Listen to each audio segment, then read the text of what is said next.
আপনারা যদি ঐক্যবদ্ধ থাকেন, আপনাদের সাথে কাঁধে কাঁধ মিলিয়ে 24-এর মতো এনসিপি আবারও আগামীর বাংলাদেশে লড়াই করবে। 2024 সালের ছাত্র জনতার অভ্যুত্থানের আমার সহযোদ্ধারা, আপনারা কেমন আছেন? আমার সামনে আজ এই ইসলামী আন্দোলন বাংলাদেশের মহাসমাবেশে যে লক্ষ ছাত্র জনতার উপস্থিতি, তারাই ছিল আমাদের জুলাই অভ্যুত্থানের অন্যতম সহযোদ্ধা। কে কি বলল সেটাতে আপনাদের আমাদের কিছু আসে যায় না। আমরা যতক্ষণ জুলাই অভ্যুত্থানের ওই স্পিরিটে নিজেদের বুকে ধারণ করে শহীদের যে আত্মত্যাগ, জুলাইয়ের যোদ্ধাদের যে রক্ত দেওয়া, সেগুলোকে আমরা যতক্ষণ ধারণ করে সামনের দিকে এগিয়ে চলবো, ততক্ষণ কারো প্রোপাগান্ডা আমাদের কিছু আসে যায় না। ততক্ষণ ওই বিদেশি এজেন্টদের চক্রান্তে আমাদের কিছু আসে যায় না।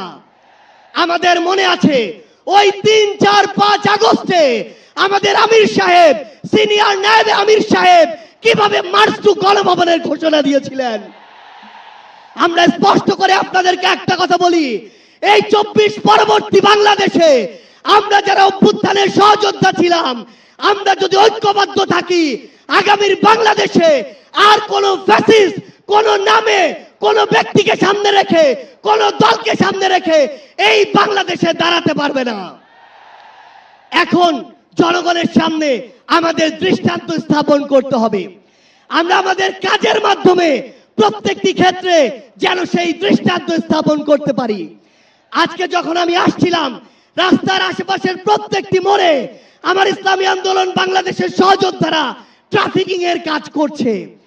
এটাই হচ্ছে দৃষ্টান্ত যে আমরা কাজ করব, আমাদের রাজনৈতিক সমাবেশ করব, একই সাথে জনগণের যেন দুর্ভোগ না হয় সেটাও আমাদের মাথায় থাকবে। আমরা এর আগেও দেখেছি এই মাঠে প্রোগ্রাম হয়েছে, প্রোগ্রাম শেষ করে মাঠের প্রত্যেকটি ময়লাকে পরিষ্কার করা হয়েছে।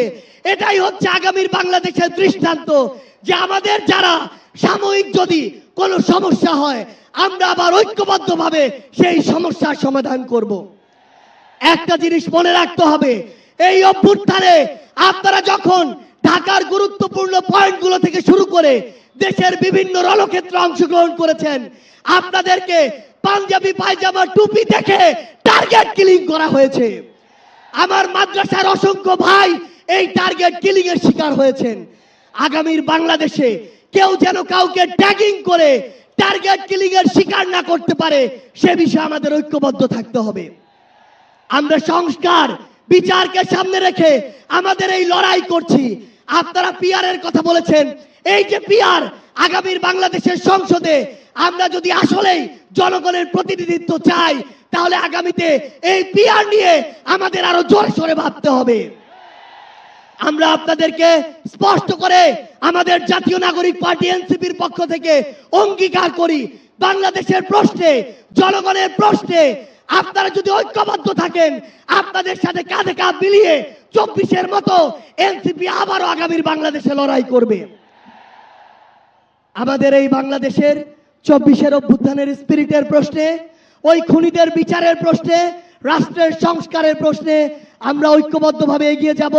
আমরা যতদিন ঐক্যবদ্ধ থাকব, ততদিন এই বাংলাদেশে আর কোনো হাসিনা মাথা উঁচু করে দাঁড়াতে পারবে না।